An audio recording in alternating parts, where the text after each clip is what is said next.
As we continue previewing the National League West, we've got the San Francisco Giants, a farm system that's done a pretty good job of improving their prospects. Let's talk about it. You are Locked On MLB Prospects, part of the Locked On Podcast Network, your team every day.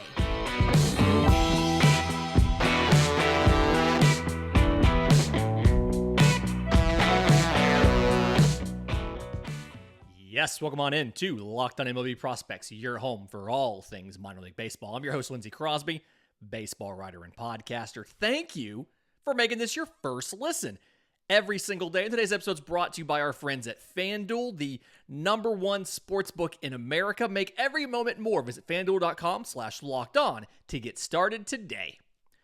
So, San Francisco Giants, the thing that this system does really well that I've been impressed with as I was prepping for this show is how well they do at improving their players, at helping them developmentally, and you can point to specific things with just about every single prospect that they help them get better at doing. So, #1 prospect in the system, and I'm a little outside of everybody else here.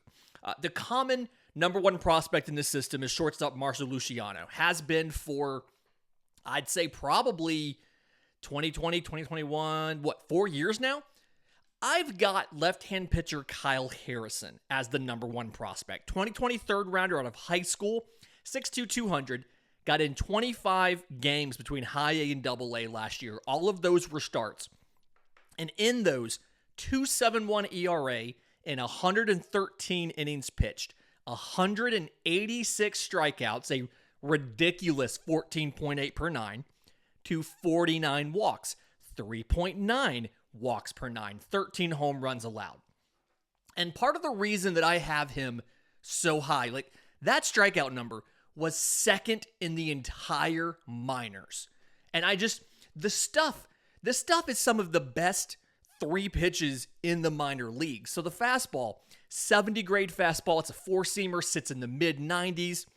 He can run it up to about 97 or so, but it gets over 40% swing and miss. It is the highest swing and miss percentage for any minor league pitcher who threw at least 1,000 four-seam pitches last year. It is absurd how good it is. And to go along with it, he's got a slider, sits in the low 80s. It's a horizontal sweepy slider. So if you're a right-handed hitter, he throws it and it just breaks in on you. He throws it for a strike surprisingly often. And both of those play up because he has a kind of funky delivery, a low release point. And so all of it adds up to just be like it's good velocity for a lefty with a lot of movement on the slider out of a slot and a release point you're not used to seeing. So the deception's there as well. The third pitch in this thing is a changeup. Still getting better. Ideally, he should throw it about 15 to 20% of the time. Not quite there yet. I'd probably call it average right now. Sits in the mid-80s. Definitely the thing that you're looking to improve. The issue you have on Kyle Harrison is he's got a little bit of funkiness in the delivery. It helps the deception, but it's also why you see the walks up around just under 4 walks per nine. It's a fine line to walk to, pun not intended, it's a fine line to improve the control and the command without losing some of that funk and deception. But Kyle Harrison is just about as close as I think you're going to get outside of maybe an Andrew Painter as far as a #2 pitcher in the minors. Has a little bit of work to do, as we said, but absolutely could be a #1 with enough work and refinement. The #2 prospect for me, #1 for a lot of people, shortstop Marco Luciano, 6'1", 198, 2018 IFA, and like I said, he's been the #1 prospect in this system since about 2020 or so.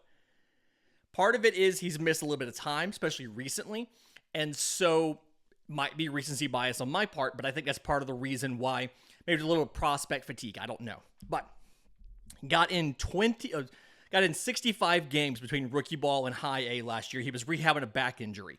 269, 350, 467, 11 home runs, 33 extra base hits, 26 walks to 58 strikeouts in 65 games.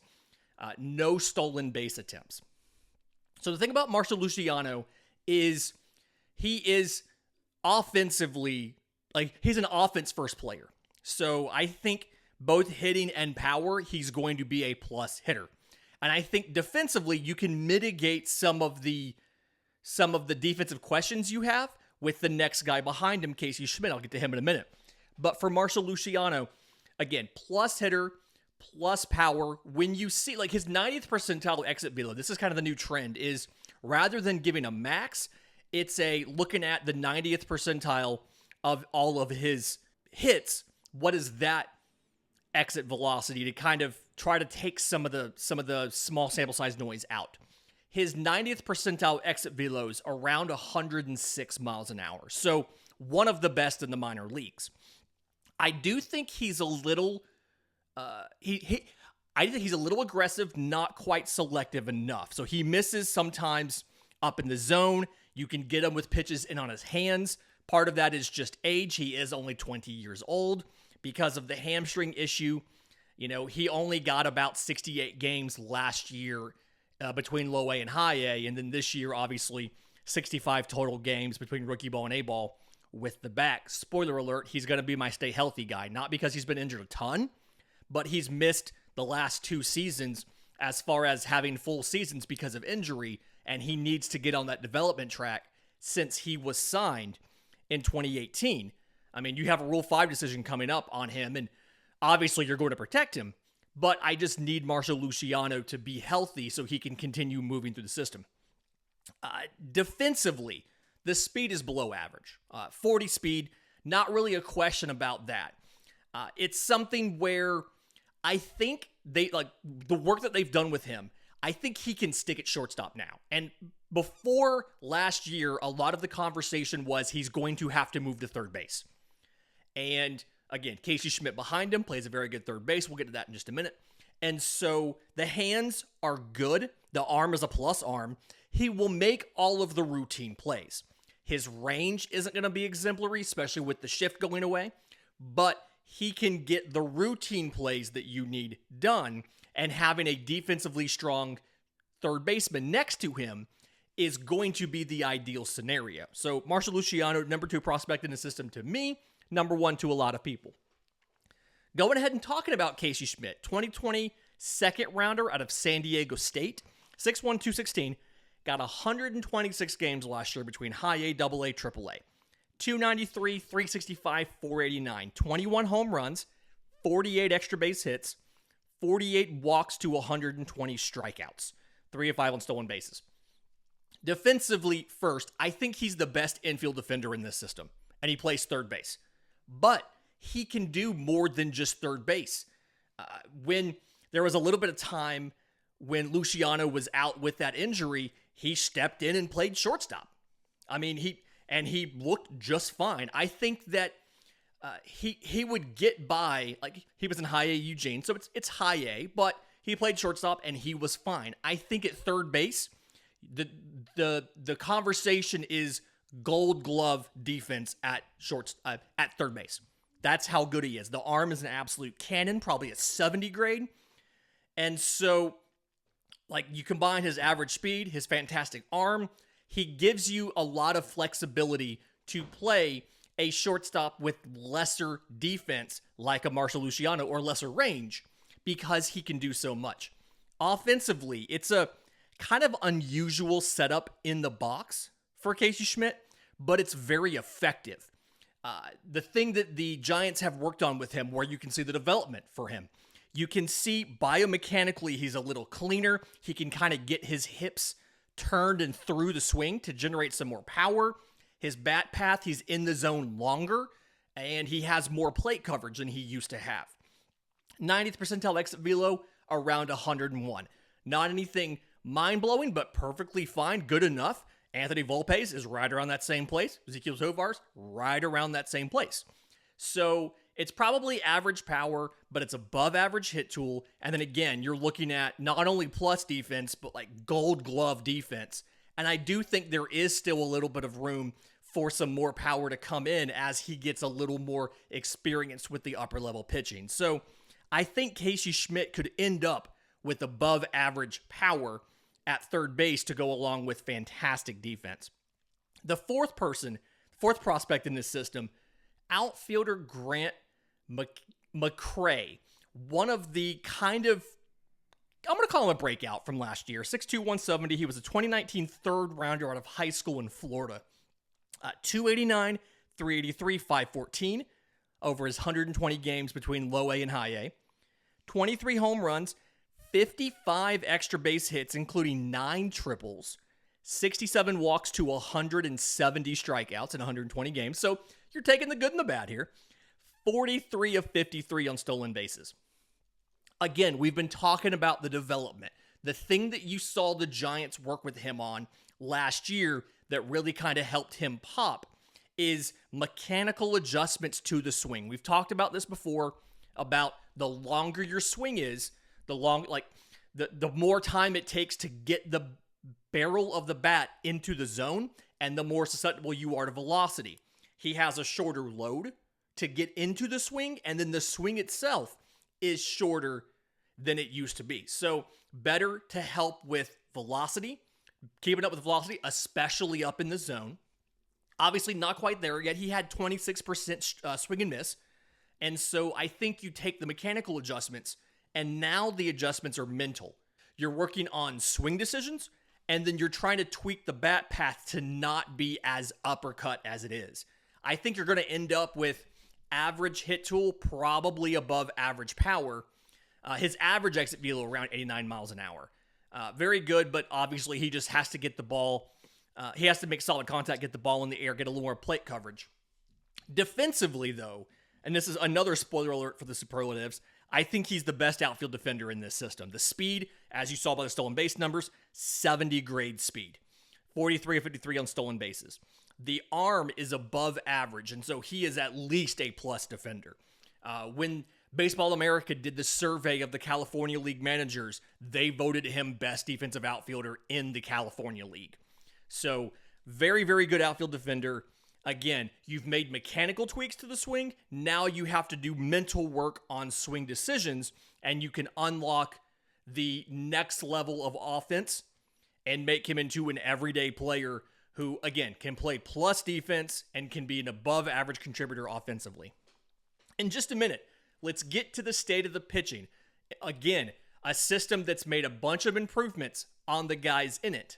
But first, today's episode is brought to you by our friends at FanDuel. We are very excited to have them as a new sports betting partner. Perfect timing right before we get to the Super Bowl party. It's the only app you need.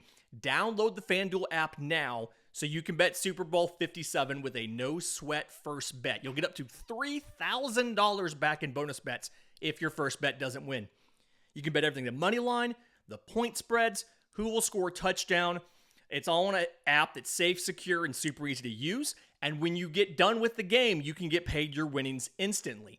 If you're just here for baseball stuff, well, guess what? Third best odds in the National League West are the San Francisco Giants. Dodgers minus 140, they are the favorites. Padres plus 140. Giants plus 1,200. So you absolutely have odds there on the Giants. When you look at the National League as far as going to the World Series, plus 2,500. There are only 8 teams ahead of the Giants when looking at the full season odds. But what this means is that you stand to make a little bit more money than the average Contenders fan would if they make the World Series. So visit FanDuel.com/lockedon today to claim your no-sweat first bet on Super Bowl 57. Again, FanDuel.com/lockedon. And then while you're there, go ahead and place bets on the futures for the San Francisco Giants. Make every moment more with FanDuel, the official sportsbook partner of the NFL and the Locked On Podcast Network. Okay, so when we're looking at the pitching, another situation where a lot of these guys, you can see the improvement that the coaching staff has gotten into these guys. Look at right-hand pitcher Mason Black, 2021 third rounder out of Lehigh University, 6'3", 230. Got in 24 games last year between low A and high A. All starts. 3.21 ERA and 112 innings pitched. 136 strikeouts, so 10.9 per 9, to 36 walks, 2.9 per 9. Gave up 12 home runs. So, and you'll notice a trend here. He throws both a two-seam and a four-seam fastball. I've noticed a lot of guys in this system throw a four-seamer and a two-seamer. I would call the fastballs just collectively plus pitch. 93 to 96. Good movement on both of them. The slider is now a plus pitch. He threw a slider that was more of a vertical breaker at Lehigh in college. Now he throws that horizontal sweepy slider. It's about 12 inches of vertical break to it, a little over that, but works fantastic. 39% swing and miss. Spin rates around 2,600 or so. Very good slider. He has a changeup, sits in the high 80s. I'd call it below average now. It's the thing to work on this year. It is the next developmental thing that he's going to have to do. He only threw it about 1 every 10 pitches last year, which is not often enough when your velocity is either 93 to 96 on the fastball or mid to high 80s on the slider. You need more separation. Mid 80s on the slider. You need something in that high 80s range to keep people off the fastball. I do think he could stand to slow it down a bit, but again, still something they're going to work on with him this year. In the meantime, the delivery is really smooth. The control's above average. And so I contemplated, based on what I've seen, making Mason Black my breakout prospect of this system, but I just haven't seen the changeup and if it looks better or not yet. A guy that is going to need their help to fix kind of what he does because he's just a little bit rusty is Carson Whisenhunt. 2022 second rounder out of East Carolina, 6'3", 210, and missed the entire 2022 college season because he was suspended for a failed drug test. He said that it was a supplement he had taken over the winter. He bought it from a nationwide nutrition store. So not naming names, I can only really think of one nationwide nutrition store. But either way, he owned up to it, went to the Cape Cod League, and they got him in a little bit of instructs and a couple appearances in, I want to say maybe rookie ball after they got him. But what he does, his big thing here is the changeup. So start with the fastball, we always do. Average to above average, sits low 90s, 91, can run up to 95 or so. Good downhill playing to it, but he sometimes doesn't have great control of it. So comes and goes here and there. The changeup, though, is the star. Sits in the low 80s. Really great fade to it. So a lefty with a really good fade on the changeup, it runs away from a right-handed hitter. Absolutely a weapon. The third pitch is a curveball. Kind of sits in the mid-70s, more of a vertical breaker. And it's something where, obviously, he's got the rust issues that he has to fix. But his whole development is going to be predicated on what that third pitch does, on what that curveball does. Can he make the movement sharper, and can he land it for strikes more reliably? And that's the kind of thing that I'm waiting to see.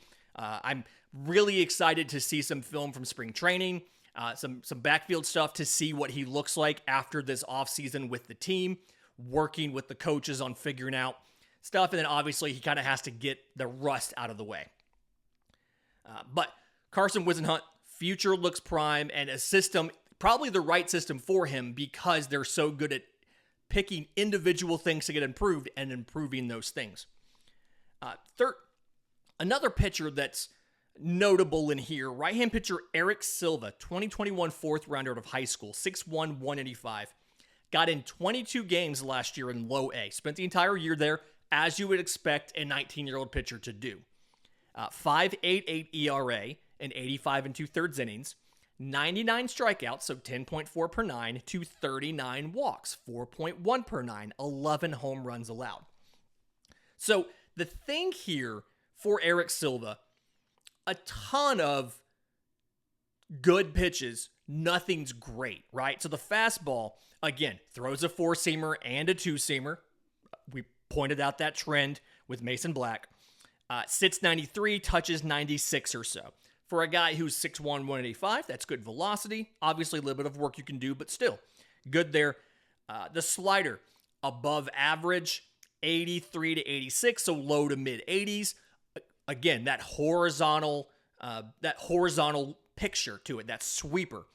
The curveball, by comparison to the slider, is like a hard vertical breaker. So you're throwing fastballs, 4-seamers and 2-seamers, you're throwing sliders, and everything is horizontal. And then here comes this high 70s curveball that just dives off the plate. It's a very good picture for a hitter as far as making them confused, not letting them be comfortable, changing the eye level, and kind of messing with them a bit. I really like it. I think the slider last year had about 40% swing and miss.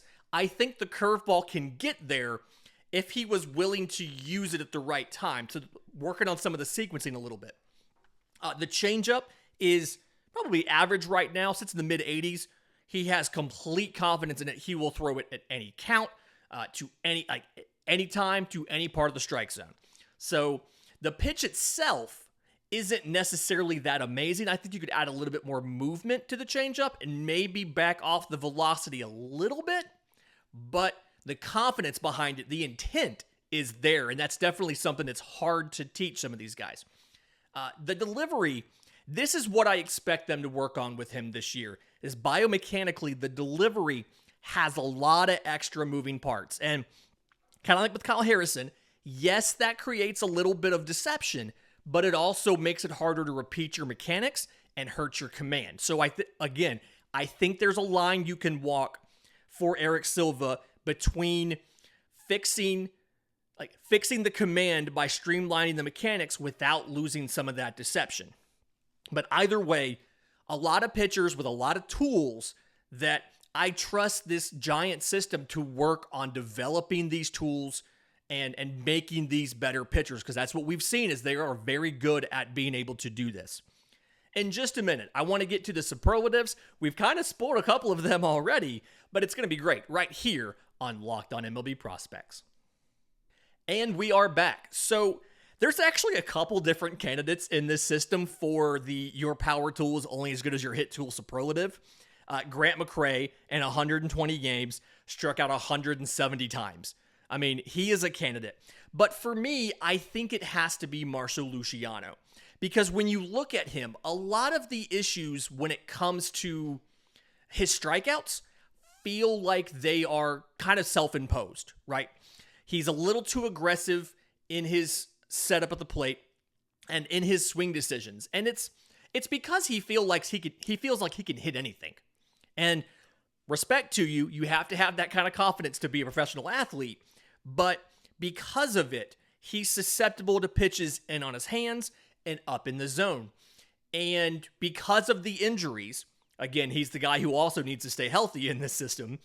Because of the injuries, he hasn't really gotten to made it to Double-A yet. And so he hasn't always faced pitchers that are good enough with their sequencing and their location to take advantage of that. And so he hasn't really had a reason to change that approach yet. So I definitely look for, in 2023, the Giants, provided he's healthy, which from what I've been told he is, look for them to be a little more aggressive with promoting him, because the goal is to get him to Double-A so that he can see, I've got to change my approach. I've got to be more selective, because they know how to get me out.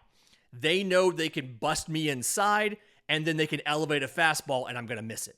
So your power tool's only as good as your hit tool goes to Marco Luciano solely for his approach, a thing that you've got to fix.